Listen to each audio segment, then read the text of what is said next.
پاکستان کو قادیانی ریاست بنانے کے لیے سن 1970 کے عام انتخابات میں قادیانی جماعت ایک سیاسی پارٹی کو سپورٹ کر رہی تھی۔ انتخابات میں اس سیاسی جماعت کی کامیابی کے بعد اہم حکومتی عہدوں پر موجود قادیانیوں نے اقتدار پر قبضہ کرنے کے لیے سازشیں تیز کر دیں۔ سوات کے تفریحی دورے پر جانے والے نشتر میڈیکل کالج ملتان کے طلباء پر طاقت کے نشے میں چور قادیانیوں نے ایک منظم سازش کے تحت جناب نگر ربوہ ریلوے اسٹیشن پر قاتلانہ حملہ کر دیا۔ اس واقعے کے بعد پورے ملک میں تحریک ختم نبوت کا آغاز ہو گیا اور 7 ستمبر سن 1974 کو قومی اسمبلی نے متفقہ طور پر ایک تاریخ ساز فیصلہ کیا۔ آئیے ناظرین کرام سنتے ہیں اسی تاریخی فیصلے کے پس پردہ حقائق چشمدید گواہوں اور محققین کی زبانیں۔ اچھا، یہ ہماری بدقسمتی سمجھ لیں کہ پاکستان کے بننے کے بعد قادیانیوں نے اپنا ایک الگ شہر بسایا۔ اب یہ شہر چونکہ وہ ایک تھوڑا سا بلندی پہ تھا، پہاڑوں پہ اس میں محفوظ تھا، تو انہوں نے قرآن مجید سے ایک لفظ لے کے نا کہ ربوہ، تو اس کا یہ کہا کہ جی ہمارے تو ربوہ کا جو نام ہے یہ تو قرآن مجید میں وہاں درج ہے۔ تو یہ ایک ریاست کے اندر ریاست تھی۔ آپ حیران ہوں گے اس شہر میں کوئی آدمی، کوئی مسلمان اس شہر کے اندر داخل نہیں ہو سکتا تھا 1974 سے پہلے۔ اگر کوئی داخل ہو گیا، یہ آن ریکارڈ ہے، اس کی ابھی تک لاش بھی نہیں ملی۔ اسی بنا پہ وہ ربوہ ریلوے اسٹیشن پہ معمول تھا ان کا کہ وہ ہر آنے جانے والی گاڑی کو میں اپنے مذہب کا لٹریچر تقسیم کرتے تھے۔ یہ جو ہمارے نشتر میڈیکل کالج کے طلبہ جو سیر کرنے کے لیے ملتان نشتر میڈیکل کالج سے یہ پشاور گئے، گاڑی رکی، قادیانیوں نے حسب معمول وہ لٹریچر تقسیم کیا۔ اب بچے نوجوان، ان نوجوانوں نے جو لٹریچر جہاں وہاں دیر لگی، تھوڑی سی دیر کیوں لگی، ان بچوں نے جب دیکھا کہ یہ تو قادیانی ہے اور مرزا غلام احمد قادیانی کی تصویر ہے، وہ مرزا قادیانی کے ساتھ صلی اللہ علیہ وسلم لکھا ہے، علیہ الصلوۃ والسلام لکھا ہے، مرزے کی بیوی کو ام المومنین کہہ رہے ہیں، مرزے کے دوستوں کو صحابہ کہہ رہے ہیں، مرزے کی باتوں کو حدیث کہہ رہے ہیں، اس پہ اترنے والی وحی کو قرآن مجید کہہ رہے ہیں، مرزے کے شہر کو مکہ اور مدینہ۔ تو یہ ایک اشتعال تھا۔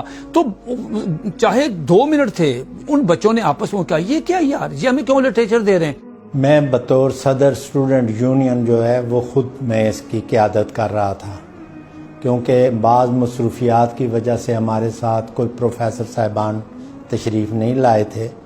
جب ہماری گاڑی ربوہ ریلوے اسٹیشن پر رکی تو اس وقت کچھ لڑکے نیچے اتر گئے ریلیکسیشن کے لیے، کچھ مسافر اتر رہے تھے، وہ تقریباً 10 منٹ کا سٹاپ تھا وہاں۔ تو جو ہی ہم نیچے اترے تو لڑکے اترے تو اس وقت یہ ہوا کہ کچھ آدمیوں نے آ کے وہ رسالہ الفضل تقسیم کرنا شروع کیا، اور ساتھ ہی دوسرا جو ان کا تبلیغی لٹریچر تھا وہ دینا شروع کیا۔ نیچے ایک قسم کا شور شرابہ ہو گیا۔ میں اندر تھا تو میرے کانوں میں آواز پڑی، میں نیچے اترا تو میں نے انہیں کہا جی آپ اپنے لڑکوں کو ہٹائیں۔ میں اپنے لڑکوں کو میں نے کہا کہ بھائی آپ گاڑی میں سوار ہو جائیں تاکہ ہم آگے چلیں۔ گاڑی چل پڑی تو اس وقت میں سب سے آخر میں سوار ہوا، میرے آگے ایک لڑکا سوار ہوا تھا، تو باہر سے وہ جو ان کے لڑکے اور آدمی تھے انہوں نے پتھراؤ شروع کر دیا۔ اسے لڑکے کو، میرے آگے والے کو بھی لگا اور مجھے بھی پتھر لگا پیٹھ پر۔ ان کو تھا کہ ان کی جرت کس طرح ہوئی ہے کہ لٹریچر کیوں نہیں لیا۔ یہ پہلا واقعہ تھا 25 سال میں، یہ پہلا واقعہ تھا ان کا۔ تو انہوں نے پھر کیا کیا، انہوں نے کیا چل اب یہ اچھا اس کے وہاں پہ جب انہوں نے ختم زندہ باد کے نعرے لگائے، سمدانی ٹربیونل رپورٹ کہتی ہے کہ اس کے جواب میں نعوذ باللہ قادیانیوں نے محمدیت مرد آباد کے نعرے لگائے ہیں اور احمدیت زندہ آباد کے نعرے لگائے، مرزا قادیانی کی جے، یہ نعرے لگائے۔ یہ گاڑی چلے گئی تو میں آپ کو یہ بات بتاؤں، یہ مصدقہ بات ہے، یہ بات بھی سمدانی ٹربیونل رپورٹ میں لکھی ہے کہ جب وہ گاڑی واپس آئی ہے، اس گاڑی کا چونکہ ایک بوگی ان بچوں کی مخصوص تھی، اس گاڑی کا سٹاپ نہیں تھا، وہاں ربوہ کا سٹاپ نہیں تھا، اس گاڑی نے وہاں سے گزر جانا تھا، جیسے چھوٹے اسٹیشن سے گزر جاتی ہے، آنے والا سٹاپ تھا، جانے کا سٹاپ نہیں تھا۔ یہ ریکارڈ کی بات ہے سمدانی ٹربیونل رپورٹ میں کہ کیوں روکی گاڑی۔ یہ سگنل ہی نہیں دیا، اس کا ایٹ ڈاؤن کا سگنل نہیں دیا، رائٹ کے بھی آپ جا سکتے ہیں، کلیئرنس نہیں دی اسٹیشن ماسٹر نے۔ جب ہم اس دورے سے واپس آ رہے تھے تو ہمیں واپسی پر کوئی اس قسم کا گمان نہیں تھا کہ اس قسم کی کوئی حرکت وہاں ہوگی، کیونکہ جب ہمارے ساتھ جاتے ہوئے جو واقعہ ہوا تھا وہ معمولی نوعیت کا تھا۔ جب ہم پہنچے اپنا ربوہ تو پیچھے سے ہی ٹرین جو ہی سلو ہوئی کھڑے ہونے کے لیے، تو اس وقت بہت سارے لڑکے جو تھے وہ ٹرین کی طرف بھاگتے ہوئے آنا شروع ہو گئے، لڑکے، نوجوان، ان کے دوسرے آدمی۔ اس کے بعد تماشبین بھی بہت سے تھے۔ جن لوگوں نے ہم پر حملہ کیا وہ تقریباً 400-500 لوگ تھے، لیکن ان کا بہت بڑا مجمع، اور آپ کو پتہ ہے ربوہ میں اس وقت انہوں نے ایک اسے بند شہر قرار دیا ہوا تھا، باہر سے کوئی آدمی وہاں رہ نہیں سکتا تھا جو مرضی نہ ہو، تو اس کی وجہ سے ہو کر بہت بڑا مجمع ان کا جو تھا نا وہ اکٹھا ہو گیا ہوا تھا، جو کچھ دیکھنے کے لیے یا وہ مطلب یہ ہے کہ ان کی حوصلہ افزائی کرنے کے لیے یا جس طرح بھی کہیں وہ موجود تھے۔ یہ کافی لوگ تھے، لیکن 400-500 جو تھے وہ ایکٹیو رول ادا کر رہے تھے، جو لڑکوں کو پیٹ بھی رہے تھے، انہیں نیچے بھی پھینک رہے تھے، ان کا سامان بھی پھینک رہے تھے، اور جو بھی ان سے ہو سکتا تھا وہ کر رہے تھے۔ جس چیزوں سے انہوں نے ہم پر حملہ کیا ان میں زیادہ تر چھوٹے ڈنڈے، ہتھوڑیاں، یا مطلب یہ ہے کہ آئینی مکے، اور اس کے بعد چین وغیرہ، جو ایک چھوٹے سے سرکل میں ہتھیار استعمال ہو سکتے تھے وہ کیے۔ لیکن جس وقت وہ ایک لڑکوں نے مجھے بتایا کہ جس وقت وہ بوگی کے اندر اپنے آپ کو بند کر کے بیٹھ گئے تو انہوں نے یہ کہا کہ کھولو ورنہ ہم فائر کرنے لگے۔ میں کیونکہ بوگی کے اندر ہی بیٹھا ہوا تھا، میرے ساتھ میرے ایک دوسرے طالب علم تھے، ڈاکٹر رفت باجوہ، وہ بیمار تھے، انہیں بخار تھا بہت شدید قسم کا، اور وہ برف پہ اوپر لیٹے ہوئے تھے، تو انہوں نے غصے ساتھ ہی پہلے ان کو گھسیٹا نیچے، ان کو مارنا شروع کیا۔ اس کے بعد مجھے کہتے ہیں کہ وہ تمہارا جو ہے نا کون ہے، لیڈر کون ہے؟ میں نے کہا کیا کرنا ہے تم نے؟ انہوں نے کہا بس تم بتاؤ کون ہے۔ میں نے کہا میں خود ہوں۔ جب میں نے یہ کہا تو ایک وہ مگا جو تھا اس کو ایک نے میرے سر پہ مارا، دوسرے نے پیچھے سے پتہ نہیں ڈنڈا تھا یا تھوڑی تھی وہ میرے سر پہ ماری، میں بے ہوش ہو کر گر پڑا نیچے۔ اس کے بعد وہ جو ڈاکٹر رفت باجوہ تھے انہیں بھی مارنے لگے، تو انہوں نے کہا یار میں بخار میں ہوں، مجھے دیکھو بخار کتنا شدید ہے، میں تو بیٹھا ہوا۔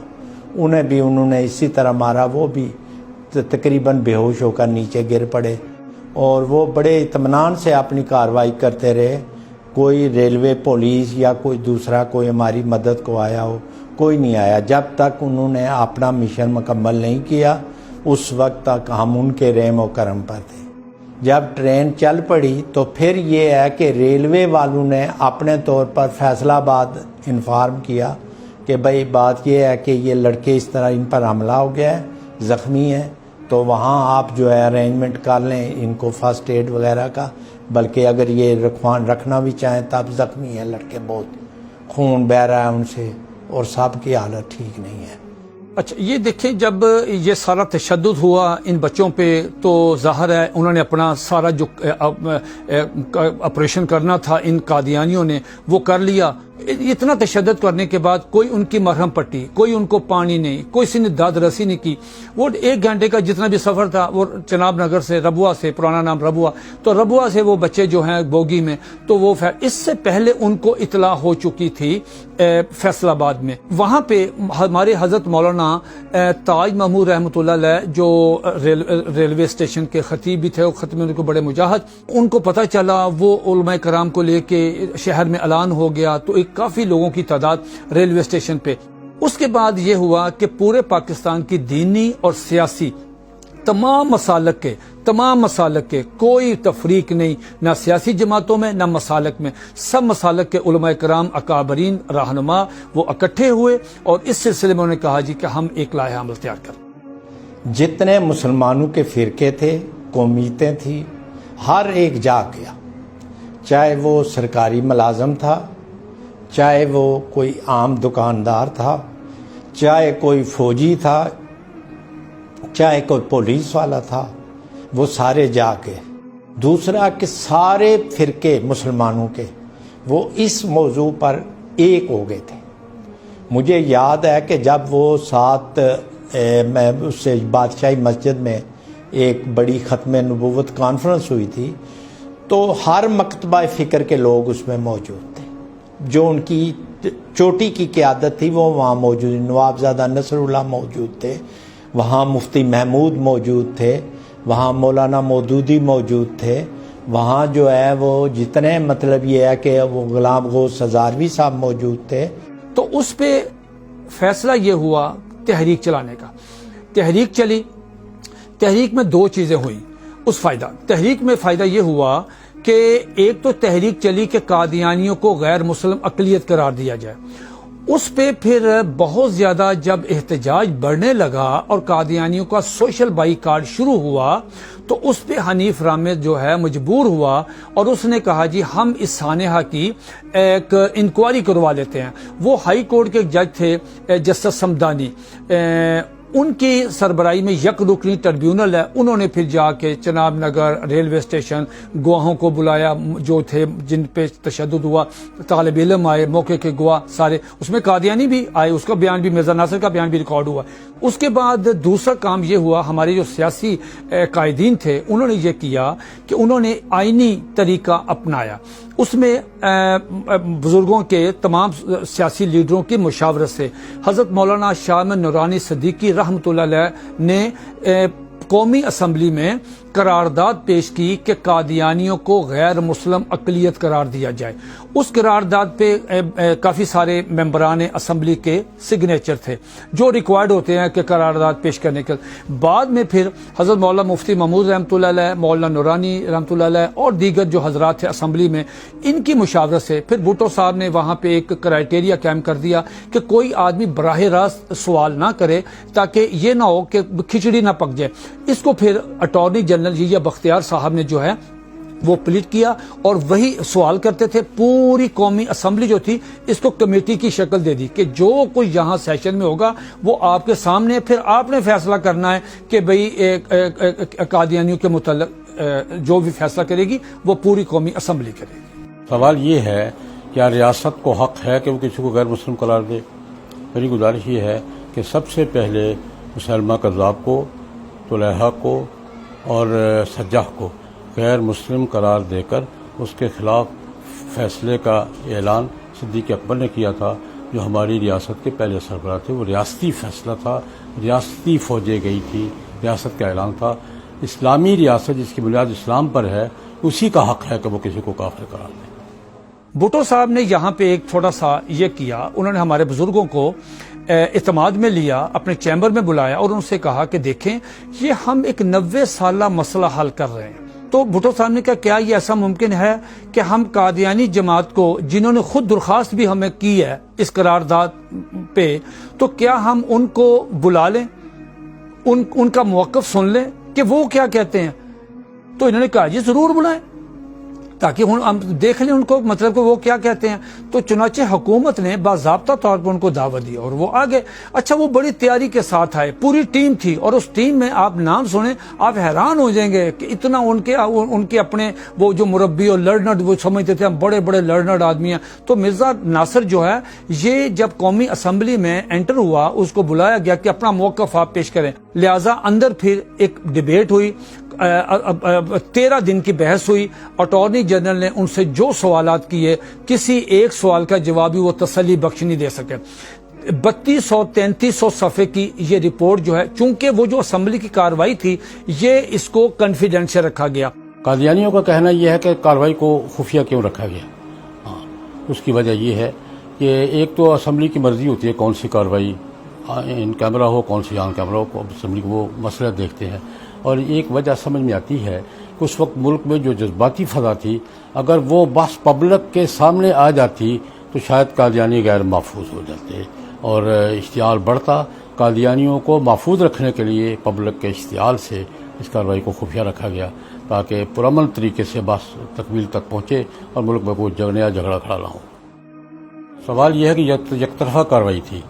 بھائی اگر یک طرفہ کارروائی تھی تو مرزا ناصر احمد 11 دن اسمبلی ممبر نہیں تھے، وہ اسمبلی کا فلور پہ کیا کرتے رہے، اور مولوی صدر الدین صاحب 3 دن کیا کرتے رہے۔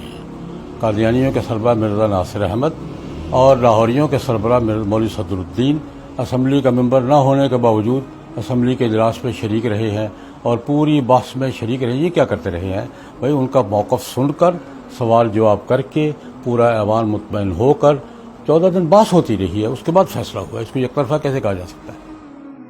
میں عموماً اس واقعے کے حوالے سے بات کرنے سے اجتناب کرتا ہوں. اس کی وجہ یہ ہے کہ میں اسے اپنی آخرت کا اثاثہ سمجھتا ہوں. یہ خدا نے مجھ جیسے گناہگار کو پتہ نہیں کس لیے موقع دیا. اس تمام تر کارروائی میں حقائق کا غیر جانبدارانہ جائزہ لینے اور قادیانی جماعت کا موقف سننے کے بعد تمام ارکان اسمبلی اس نتیجے پر پہنچے کہ قادیانیت کا اسلام سے کوئی تعلق نہیں.